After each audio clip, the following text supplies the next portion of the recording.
प्रिय विद्यार्थियों, आज कक्षा 10 के विद्यार्थी संस्कृत पाठ से हम लोग पदपीयूषम का पहला पाठ पिछले वीडियो में हुआ था। उसमें अगला श्लोक 10वां श्लोक हम 10वें श्लोक से प्रारंभ करते हैं। आप सभी संदर्भ तो बताया ही था, पुनः एक बार उस पर दृष्टि डाल लें। प्रस्तुत श्लोक महर्षि वेद व्यास द्वारा रचित महाभारत महाकाव्य के आदि पर्व से हमारी पाठ्य पुस्तक पदपीयूषम के लक्ष्य वेद परीक्षा नामक शीर्षक से उद्धृत है। 10वां श्लोक आप इसका, जैसा कि 9वां श्लोक में मैंने आपको बताया था कि द्रोणाचार्य ने युधिष्ठिर से लक्ष्य वेधने के लिए कहा और खड़े हो गए तो पूछा कि क्या आप मुझे, वृक्ष को और अपने भाइयों को देख रहे हैं? वहीं प्रसंग यहाँ है। द्रोणाचार्य युधिष्ठिर से पूछते हैं कि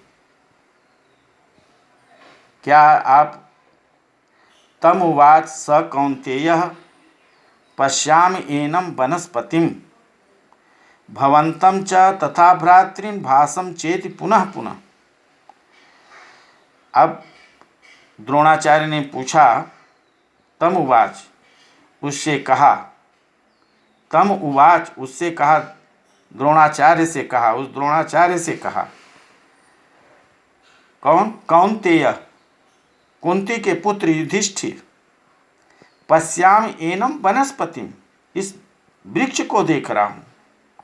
पश्यामि एनं, एनं इसे, भवंतम आपको, भ्रातृ भाइयों को, भासम गिद्ध को, चेति पुनः पुनः बार बार देख रहा हूँ। उस कुंती के पुत्र युधिष्ठिर ने उन द्रोणाचार्य जी से कहा कि मैं इस वृक्ष को, आपको, अपने सभी भाइयों को और गिद्ध को बार बार देख रहा हूँ। अगला श्लोक देखिए।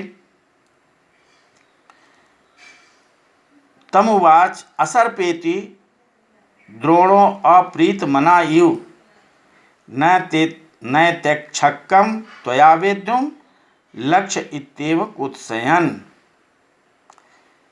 इसमें बताया गया है कि युधिष्ठिर लक्ष्य वेद में कह दिए कि मैं सबको देख रहा हूँ और उनको वहाँ से लक्ष्य वेधने से अलग कर दिया जाता है। उसका वर्णन, युधिष्ठिर को लक्ष्य वेद से अलग कर दिया जाता है, इसका वर्णन किया गया है।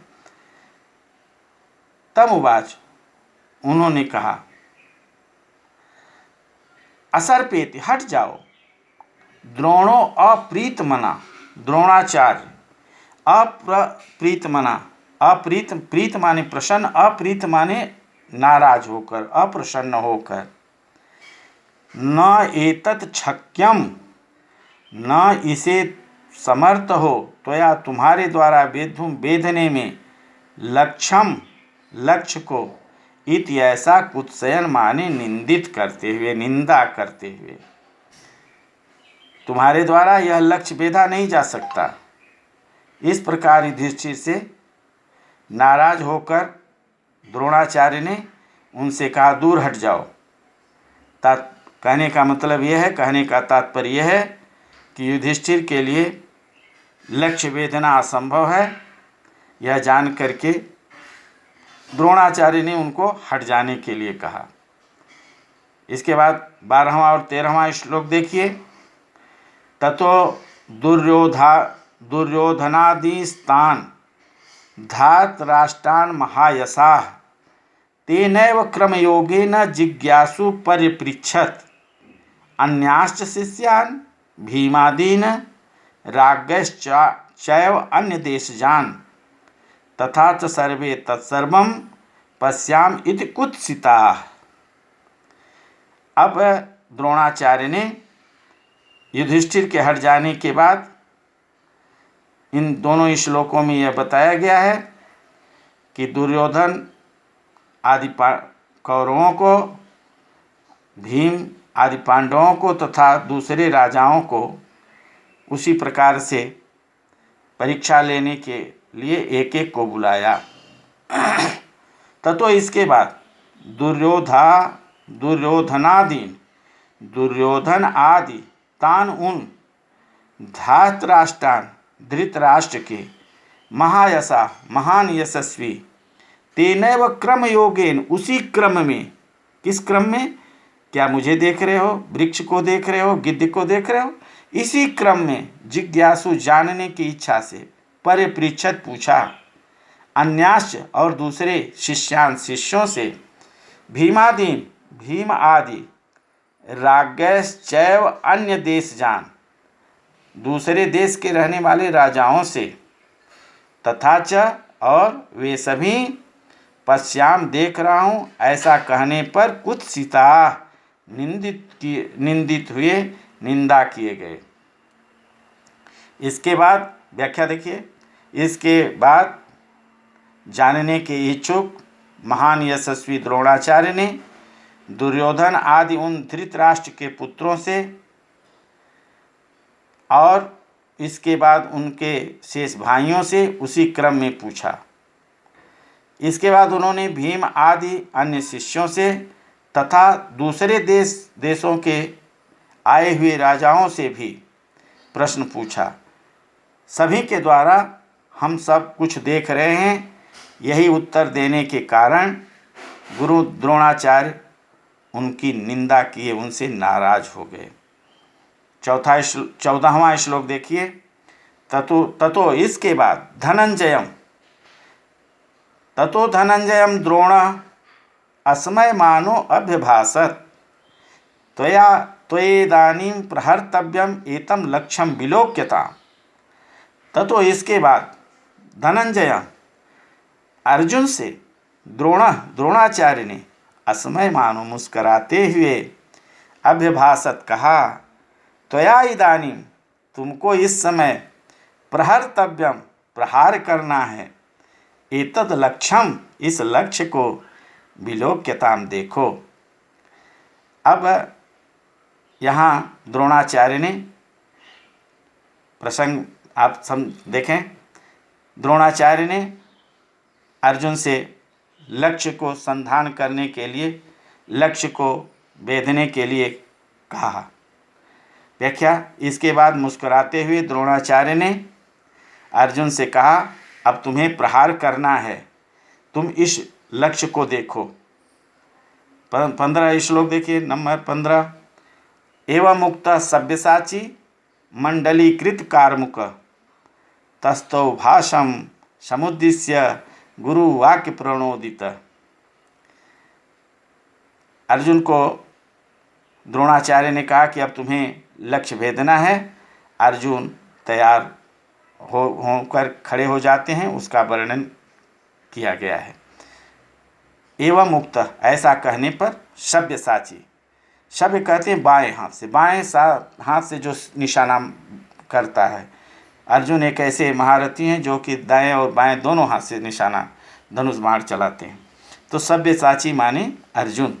मंडलीकृत कारमुक गोला करते हुए, गोलाकार करते हुए, यानी प्रत्यंचा चढ़ाए हुए, कारमुक माने धनुष पर, तस्थौ खड़े हो गए, भाषम गिद्ध को समुद्दिश्य निशाना बनाकर गुरु वाक्य प्रणोदित गुरु के कहने पर, गुरु द्रोणाचार्य के द्वारा इस प्रकार आदेश देने पर, अर्थात गुरु के कहने पर धनुष को गोलाकार बनाए हुए, अर्थात धनुष पर अपनी बाण को चढ़ाए हुए, दाहिने और बाएं दोनों हाथों से धनुष बाण चलाने में कुशल अर्जुन ने गिद्ध पक्षी को लक्ष्य करके, गिद्ध को लक्ष्य करके खड़े हो गए, अर्थात निशाना साध कर खड़े हो गए। 16वां श्लोक देखिए। मुहूर्तादिवम तम द्रोणम तथैव समभाषत पश्यस एनम स्थितम भाषम द्वम मामपि चार्जुन। अब जब द्रोणाचार्य ने अर्जुन से धनुष बाण लेकर खड़े हो जाने के लिए कहा, अर्जुन खड़े हो गए और उसी प्रकार से जैसे दूसरे राजकुमारों से पूछे थे प्रश्न, वैसे द्रोणाचार्य ने अर्जुन से प्रश्न पूछा। अर्जुन से प्रश्न पूछा और अर्जुन उसका उत्तर देते हैं। ध्यान से देखें। थोड़ी देर में यानी धनुष को लेकर खड़े हो जाने के बाद अर्जुन से उसी प्रकार से प्रश्न द्रोणाचार्य ने किया, हे अर्जुन, तुम पेड़ के ऊपर टंगे हुए गिद्ध को, वृक्ष को, मुझको देख रहे हो? द्रोणाचार्य ने जब अर्जुन से प्रश्न किया कि अर्जुन तुम मुझे, वृक्ष को देख रहे हो, तो अर्जुन इसका उत्तर देते हैं। उसका वर्णन है 17वां श्लोक देखिए। पश्यामि एकम भासमिति द्रोणम प्रार्थो अव्यभासत न तो वृक्षम भवंतम वा पश्यामि इति च भारत। अर्जुन से जब द्रोणाचार्य ने पूछा कि तुम वृक्ष को, मुझको और भाइयों को देख रहे हो, तो उसका उत्तर दे रहे हैं। अर्जुन उत्तर देते हुए कहते हैं, पश्यामि एकम, देख रहा हूँ एक, भाषम, गिद्ध को, इति ऐसा, द्रोणम, द्रोणाचार्य से, पार्थो अव्यभासत, पार्थो पृथा के पुत्र यानी कुंती के पुत्र अर्जुन ने, अभ्यभासत माने कहा, न तो वृक्षम न वृक्ष को, भवंतम आपको, पश्यामि देख रहा हूँ। भारत माने भरत वंश में श्रेष्ठ, भरत वंश में श्रेष्ठ अर्जुन ने, मैं केवल एक गिद्ध देख रहा हूँ, मैं न तो वृक्ष को देख रहा हूँ न आपको देख रहा हूँ, ऐसा द्रोणाचार्य से कहा। 18वां श्लोक देखिए। तथा प्रीतमना द्रोणो मुहूर्तादियुतम पुनः प्रत्यभासत दुर्धर्षम पांडवानां महारथम। जब अर्जुन ने कहा कि हे गुरुदेव, मैं केवल गिद्ध को देख रहा हूँ, उन्होंने फिर उनसे पूछा, फिर द्रोणाचार्य ने अर्जुन से पूछा, प्रसन्न होकर के जब कहा कि केवल मैं गिद्ध को देख रहा हूँ, तो प्रसन्न होकर के द्रोणाचार्य ने उनसे कहा, ततः प्रीतिमना प्रसन्न होकर के द्रोणाचार्य ने मुहूर्तादिवम पल भर में प्रत्यभासत कहा, दुर्धर्षम माने कठोर, पांडवा नाम महारथम, पांडवों में महारथी, महारथी माने जो अकेले 10,000 वीरों से अकेले एक साथ लड़ने में समर्थ हो, उसे महारथी कहते हैं। तो इसके बाद व्याख्या देखिए। इसके बाद प्रसन्न मन वाले और किसी से न दबने वाले द्रोणाचार्य ने थोड़ी देर में पांडवों में महान योद्धा उस अर्जुन से कहा, भाषम पश्यसि। अगला श्लोक 19 नंबर देखिए। भाषम पश्यसि यद्येनम तथा ब्रूहि पुनर्वचा शिरा पश्यामि भासस्य न गात्रम इति सो अब्रवीत। जब द्रोणाचार्य से अर्जुन ने कहा कि मैं गिद्ध को देख रहा हूँ, तो फिर से द्रोणाचार्य ने पूछा, उसी का वर्णन यहाँ किया गया है। भाषम पश्यसि, गिद्ध देखते हो, यद्येनम, यदि एनम, यदि ऐसा है, तथा ब्रूहि, तब फिर बोलो, पुनर्वचा फिर से बोलो, शिरा पश्यामि, सिर देखता हूँ, भासस्य गिद्ध के, न गात्रमिति, और शरीर नहीं देख रहा हूँ, स्व अब्रवीत, वह बोले।